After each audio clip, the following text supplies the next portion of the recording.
ఇదే నా పల్లెటూరు, ఇదే నా తల్లిగారు, మా ఊరి పాడి పంట రాములోరి దీవెనంట.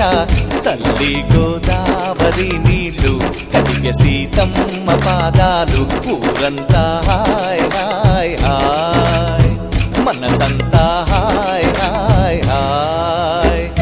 ఇదే నా పల్లెటూరు, ఇదే నా తల్లిగారు, మా ఊరి పాడి పంట రాములోరి దీవెనంట.